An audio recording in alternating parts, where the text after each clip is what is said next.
स्वागत है आप सबका एजुकेशन चैनल पर, जिसमें हम देख रहे हैं एनसीईआरटी पर्यावरण आसपास कक्षा 5। वीडियो को देखने के लिए चैनल को लाइक कर लीजिए, शेयर कर दीजिए और सब्सक्राइब कर लीजिए। आइए शुरू करते हैं इस वीडियो के माध्यम से इस पाठ को पढ़ना। पाठ 21, किसकी झलक किसकी छाप।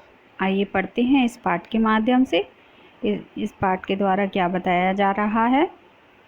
अच्छी आशिमा खिड़की के पास बैठी पढ़ रही थी।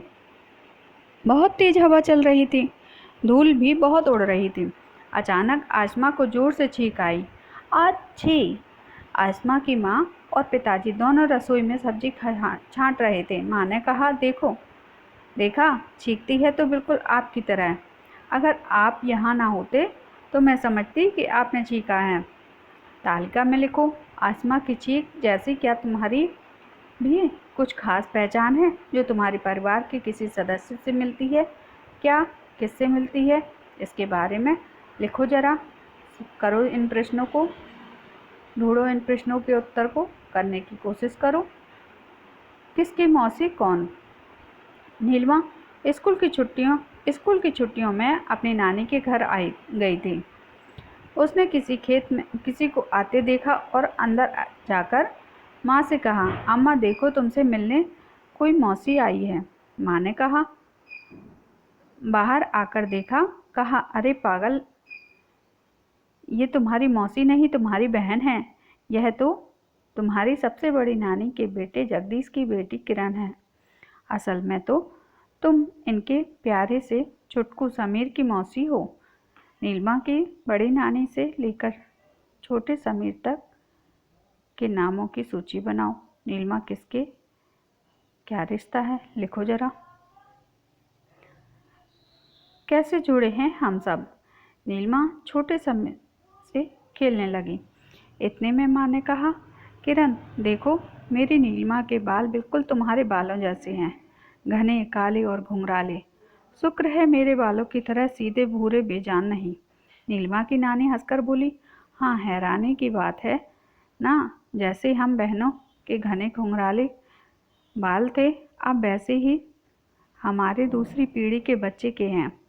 सब की बातें सुनकर नीलिमा ने सोचा, कहने को तो हम दूर के रिश्तेदार हैं, मगर आपस में कितने जुड़े हैं हम सब। पता करो और लिखो। नीलिमा के बाल उसकी नानी की तरह घुंघराले हैं। तुम अपने किसी बहन भाई की कोई पहचान देखो, जैसे आंखों का रंग, गालों में गड्ढा, कद, पतली या मोटी नाक, आवाज़। बताओ कि यह पहचान उसकी माँ के परिवार से आई होगी और उसके पिता की तरफ से दी गई। तालिका में अपनी कॉपी में बनाओ और भरो। यह नीलिमा का उदाहरण देकर समझाया गया है। करो इन प्रश्नों को जरा, करके देखो। आगे पढ़ते हैं इस पाठ को। यह कैसा आईना? क्या सरोजा आईने में के पास खड़ी है? जी नहीं, उसके सामने आईना नहीं, उसकी जुड़वा है। चकरा गई ना? जब कभी वे दोनों मिलती हैं तो उनके मामा भी गड़बड़ा जाते हैं। कभी सरोजा को डांट पड़ जाती है, सुभाषिनी की शैतानी की। कभी सुभाषिनी खुद अपने मामा को कहती है कि सुभाषिनी बाहर गई है। आजकल उनके मामा समझ लेते हैं, कहते हैं, मराठी में गाकर दिखाओ। यह क्या तरीका हुआ? उनके बारे में पढ़ो तो समझ जाओगे। दोनों बहनें 2 हफ्ते की ही हैं थे जब सरोजा की चाची ने उसको गोद ले लिया और अपने साथ पुणे ले गई। चाची के घर में सभी को संगीत का बेहद शौक था। सुबह की शुरुआत ही संगीत से होती। सरोजा को बहुत से गीत और गाने आते हैं, दोनों भाषाओं में, मराठी और तमिल। उसके घर पर सब लोग तमिल बोलते हैं और स्कूल में ज़्यादातर बच्चे मराठी बोलते हैं। सुभाषिनी चेन्नई में अपने पिता के साथ रहती हैं। उनके पिता कराटे के कोच हैं। 3 साल की उम्र से सुभाषिनी बाकी बच्चों के साथ कराटे करने लगी। छुट्टी के दिन दोनों बाप बेटी सुबह से अभ्यास करने लग जाते। देखने में दोनों बहनें एक जैसी, पर उनकी पहचान फिर भी काफ़ी अलग। अब तुम समझे उनके मामा ने उसकी पहचान का तरीका कैसे ढूंढा। सरोज और सुभाषिनी दिखते तो एक जैसे, पर इनमें कई बातें अलग अलग हैं। जैसे सरोजा को 2 भाषाएं आती हैं। अगर सुभाषिनी के घर में 2 भाषा बोलती तो वह भी दोनों भाषा बोलना सीख जा सकती थी। बहुत सी चीज़ें जैसे बुनाई, भाषा, संगीत या पढ़ने का शौक़ हम आसानी से पा लेते हैं जब हमें इसका माहौल मिलता है। परिवार से मिला। अपनी क्लास में यह मज़ेदार सर्वे करो। कितने बच्चे यह कर पाते हैं, लिखो ज़रा। करके देखो। क्या माँ बाप से नहीं मिला। सत्ती कुछ महीने की ही थी जब उसकी टांग में पोलियो हो गया। इतने वर्षों में उसने कभी भी अपनी इस दिक्कत को अपने काम में के आड़े नहीं आने दिया। दूर दूर तक पैदल जाना और कई मंजिल सीढ़ियाँ चढ़ना उसके काम का हिस्सा रहा। अब जब उसकी शादी हुई तो लोग उसे बच्चा पैदा न करने की सलाह दे रहे हैं। उसे खुद भी डर है कि कहीं उसके बच्चे को पोलियो ना हो जाए। फिर उसने डॉक्टर से सलाह ली। क्या तुमने कहीं पोलियो के बारे में पढ़ा या देखा है? करिए इन प्रश्नों को। हम पढ़ते हैं मटर के बारे में। मटर के प्रयोग। ऑस्ट्रेलिया। मटर के प्रयोग चिकने या खुरदरे। ऑस्ट्रेलिया में रहने वाले ग्रेगोर मेंडल का जन्म सन 1822 में एक गरीब किसान परिवार में हुआ। उन्हें पढ़ाई का बहुत शौक था, पर परीक्षा के नाम से ही पसीना छूटते। तुम्हारा भी कुछ ऐसा ही हाल है। यूनिवर्सिटी की पढ़ाई के पैसे न होने के कारण उन्होंने एक मठ में रहकर मंक बनाने का सोचा, ताकि वहीं से उन्हें आगे पढ़ने का मौका मिल भी सके। जो मिला भी, पर विज्ञान शिक्षक की पक्की नौकरी के लिए उन्हें फिर एक परीक्षा देनी पड़ी। उफ, घबराहट के मारे वे परीक्षा में भाग जाते और फेल हो जाते। खैर, उन्होंने विज्ञान के प्रयोग करना नहीं छोड़ा। 7 साल तक मठ के बगीचे में 28,000 पौधे पर बारीक से कई प्रयोग किए। ढेरों आंकड़े इकट्ठे किए। एक नई बात खोज निकाली, ऐसी बात जो उसे समय के वैज्ञानिक को समझ नहीं आई थी। मेंडल ने मरने के कई साल पहले बाद ही वे समझ गए थे, जब कुछ और लोगों ने ये प्रयोग किए और पाया कि मेंडल ने इस पर पहले ही लेख लिख लिया था। मेंडल ने पौधों में क्या पाया था?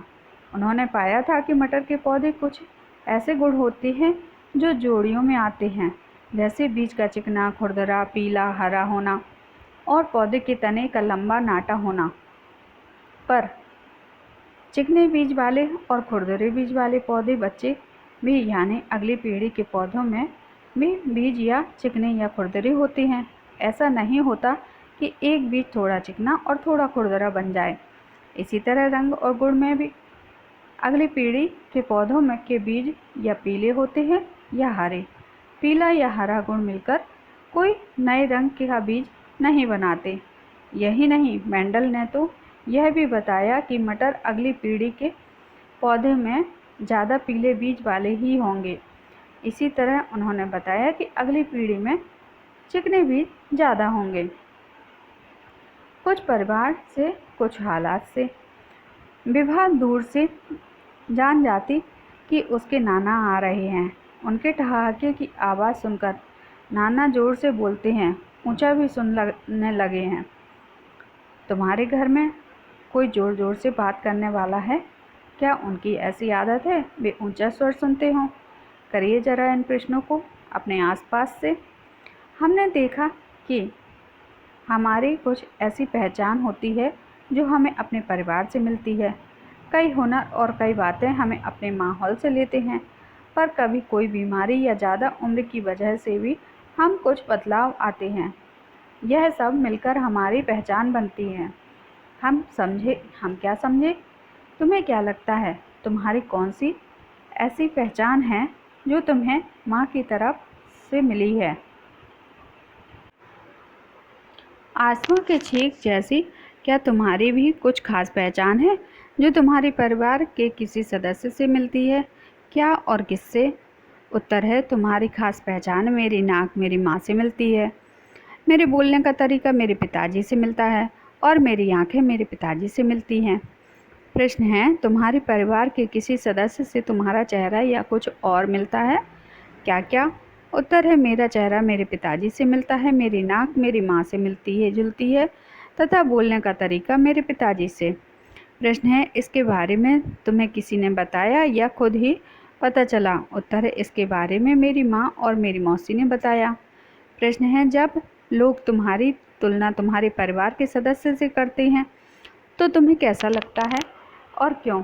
उत्तर है, जब लोग मेरी तुलना मेरे परिवार के सदस्य से करते हैं तो मुझे अच्छा लगता है, क्योंकि मुझे लगता है कि मैं भी अपने परिवार की तरह ही हूँ और उनका एक अभिन्न हिस्सा हूँ। प्रश्न है, तुम्हारे घर में सबसे ऊंचा कौन हंसता है? उत्तर है, मेरे घर में सबसे ऊंचा मेरे पिताजी हंसते हैं। उसकी हंसी की नकल करके दिखाओ, स्वयं करो। किसकी मौसी कौन? प्रश्न है, नीलिमा की बड़ी नानी से लेकर छोटे समीर तक के नामों को बनाओ। नीलिमा का किससे क्या रिश्ता होगा, लिखो। उत्तर है, नानी नीलिमा की माँ की माँ। बड़ी नानी नीलिमा की माँ की बड़ी चाची। बड़ी नानी के बेटे जगदीश नीलिमा के मामा। किरण नीलिमा की ममेरी बहन। समीर नीलिमा की भतीजी, उसकी ममेरी किरण का बेटा। क्या तुम्हारे परिवार में भी अलग अलग उम्र के भाई बहन या मामा भांजी जैसे रिश्ते हैं? घर के बड़ों से पूछो। उत्तर है, हाँ, मेरे परिवार में भी अलग अलग उम्र के भाई बहन और मामा भांजी जैसे रिश्ते हैं। प्रश्न है, नीलिमा के बाल उसकी नानी की तरह घुंघराले हैं। तुम अपने किसी बहन भाई, चाहे ममेरा भाई हो, चचेरी बहन की कोई पहचान देखो, जैसे आँखों का रंग, गालों में गड्ढा, कद, पतली मोटी नाक। आवाज़ बताओ कि यह पहचान उसकी माँ के परिवार से आई होगी या उसके पिता की तरफ से। दी गई तालिका में अपनी कॉपी में बनाओ और भरो। यहाँ नीलिमा का उदाहरण देकर समझाया गया है। जैसे, मेरे घर के सदस्यों की खास पहचान, मेरी नाक मेरी माँ से मिलती जुलती है, मेरी आवाज़ मेरे पिताजी से और मेरी माँ का चेहरा उनकी माँ से, मेरी माँ के बाल उनकी माँ से और मेरे भाई के का चेहरा मेरे पिताजी से। प्रश्न है, क्या तुमने अपने या किसी और के परिवार में बहुत छोटे बच्चे को देखा है? बच्चे की आँखें, नाक, रंग, बाल या उंगलियां परिवार में से किससे मिलती जुलती हैं? उनके नाम लिखो। उत्तर है, मेरे मामा की लड़की, बाल उसकी माँ से, नाक उसके पिताजी से। मेरे पड़ोस में एक बच्चा, आँखें उसके पिताजी से और चेहरा उसके पिताजी से। प्रश्न है, नीलिमा के बाल अपनी नानी जैसे घने, काले और घुंघराले हैं। नीलिमा की माँ के बाल सीधे और भूरे बेजान हैं। तुम्हारे बाल कैसे हैं, मोटे या पतले, चिकने या रूखे? उत्तर है, मेरे बाल मोटे, घने और चिकने हैं। प्रश्न है, तुम्हारे बालों का रंग क्या है? अपने बालों का नाप लो और लिखो। उत्तर है, मेरे बालों का रंग काला है, यह 3 सेंटीमीटर लंबा है। प्रश्न है, क्या तुम्हारे बाल तुम्हारे परिवार में से किससे मिलते जुलते हैं? उत्तर है, मेरे बाल मेरे पिताजी से मिलते हैं। प्रश्न है, अपने परिवार के लोगों के बाल भी नापो। उत्तर है, मेरे पिताजी के बाल 3 सेंटीमीटर, मेरी माँ के बाल 40 सेंटीमीटर, मेरे भाई के बाल 6 सेंटीमीटर। प्रश्न है, तुम्हारे परिवार में सबसे लंबे बाल किसके हैं? उत्तर है, मेरी माँ के। प्रश्न है, तुम ऐसे कितने लोगों को जानते हो जिनके बाल 1 सेंटीमीटर से लंबे हैं? क्या लंबे बाल होना उनके परिवार की पहचान है? उत्तर है, मेरे पड़ोस में एक आंटी रहती है जिनके बाल 1 मीटर से भी ज़्यादा लंबे हैं। सभी कहते हैं उनके परिवार के सभी स्त्रियों के बाल इतने ही लंबे हैं, जो कि उनके परिवार के सदस्य की पहचान है। प्रश्न है, क्या तुम अपने कद का नाप लेना जानते हो? सिर से पाँव तक नाप लो और लिखो। उत्तर है, हाँ, मैं अपने कद का नाप लेना जानता हूँ। मेरे सिर से पाँव तक की लंबाई 4 फीट 4 इंच है। प्रश्न है, सोचो जब तुम बड़े होगे तब तुम्हारी लंबाई कितनी होगी और किसके जैसी होगी? उत्तर है, जब मैं बड़ा होऊंगा तब मेरी लंबाई मेरे पिताजी जितनी 5 फीट 9 इंच होगी। प्रश्न है, अपने घर के लोगों की लंबाई नापो, तालिका में बनाओ। उत्तर है, मेरे घर के लोगों की लंबाई तालिका में है। मेरे पिताजी 5 फुट 9 इंच, मेरी माँ 5 फुट 6 इंच, मैं 4 फुट 4 इंच, मेरा भाई 3 फुट 6 इंच और मेरे चाचा 6 फीट। प्रश्न है, सरोजा और सुभाषिनी में क्या गुण, क्या बातें मिलती जुलती हैं और क्या अलग हैं? उत्तर है, सरोजा और सुभाषिनी देखने में एक ही तरह की हैं। उनके चेहरे, कद, नाक, आँख सब मिलती जुलती है। यहाँ तक कि दोनों एक जैसे कपड़े पहनती हैं, परंतु सरोजा की 2 भाषाएं आती हैं, तमिल और मराठी, जबकि सुभाषिनी केवल तमिल आती है। प्रश्न है, क्या तुम किसी जुड़वा को जानते हो? उनमें क्या एक जैसा है और क्या अलग अलग है? उत्तर है, हाँ, मेरी क्लास में एक जुड़वा भाई पढ़ता है। दोनों के चेहरे, रंग, कद, बाल सभी एक जैसे हैं। सभी लोग उन्हें लेकर असमंजस में रहते हैं, परंतु दोनों के बोलने के तरीके थोड़े अलग अलग हैं। प्रश्न है, क्या तुम ऐसे जुड़वा को जानते हो जो एक जैसे नहीं दिखते? उत्तर है, हाँ, मेरे पड़ोस में एक जुड़वा भाई ही रहता है जो बिल्कुल ही अलग अलग दिखते हैं। परिवार से मिला। उत्तर है, अपनी क्लास में यह मज़ेदार सर्वे करो। कितने बच्चे यह कर पाते हैं, लिखो। जीभ को पीछे तालू की तरफ मोड़ो, बिना दांतों से छुए। जीभ के किनारों से उठाकर एक लंबे रोल की तरह बनाओ। पैरों की सारी उंगलियों को खोलो, बाकी उंगलियों को हिलाए, बिना मोटी छोटी उंगली हिलाओ। हाथ के अंगूठे को अपनी कलाई से लगाओ।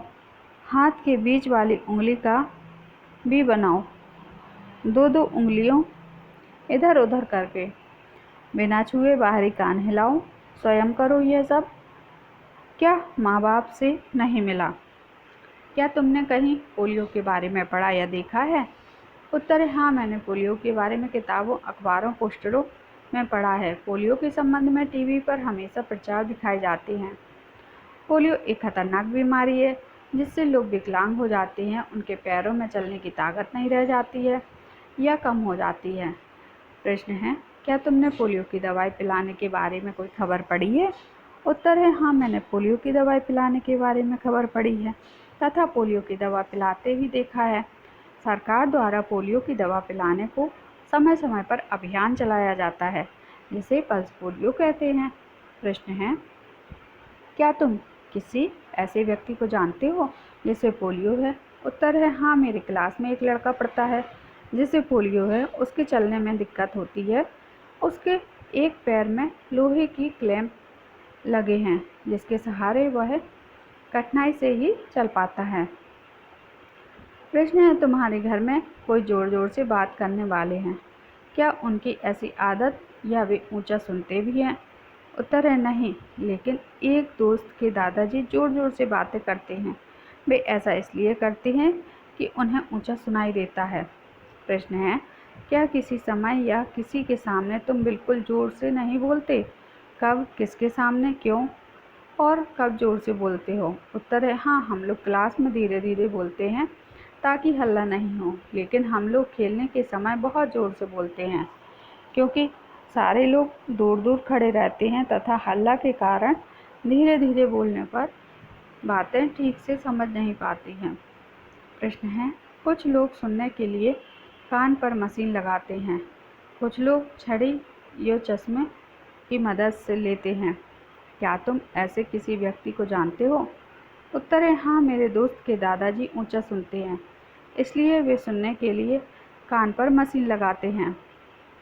प्रश्न है, किसी ऐसे व्यक्ति की बात करो जो ऊंचा सुनता हो, पता करो क्या वह बचपन से ही ऊंचा सुनता है? उत्तर है, मैंने अपने दोस्त के दादाजी से बातें की, वे बचपन से ही ऊंचा सुनते हैं। प्रश्न है, कब से ऊंचा सुनने लगा है? उत्तर है, लगभग 10 वर्ष पहले एक एक्सीडेंट के बाद उन्हें ऊंचा सुनाई देने लगा है। प्रश्न है, उन्हें क्या क्या कठिनाई आती है? उत्तर है, कानों पर बिना मशीन लगाए उन्हें दूसरों की बातें सुनाई नहीं देती हैं, जिससे उन्हें कठिनाई होती है। प्रश्न है, तुम्हें क्या लगता है तुम्हारी कौन कौन सी ऐसी पहचान है जो तुम्हें माँ की तरफ से मिलती है? उत्तर है, मेरी नाक मेरी माँ की तरह से मिलती है। यह पहचान मुझे मेरी माँ से मिली है। तो यहाँ समाप्त होता है यह पाठ। आशा करते हैं आपको यह पाठ अच्छा लगा होगा और जाना हमने कि हमें अपने बुजुर्गों से, अपने परिवार से, अपने माता पिता से क्या क्या मिलता है और हमारे आस पड़ोस से हमें क्या मिलता है। हमारे अंदर वातावरण और हमारे जीन्स का बहुत असर होता है, जिसके कारण वह हमें हमारे शरीर के माध्यम से दिखाई देता है और हमारे रहन सहन के माध्यम से हमको नज़र आता है। आशा करते हैं आपको वीडियो पसंद आई होगी। यहाँ हम अपनी वीडियो को समाप्त करते हैं। अगले वीडियो में अगले पार्ट को लेकर फिर आएंगे। धन्यवाद।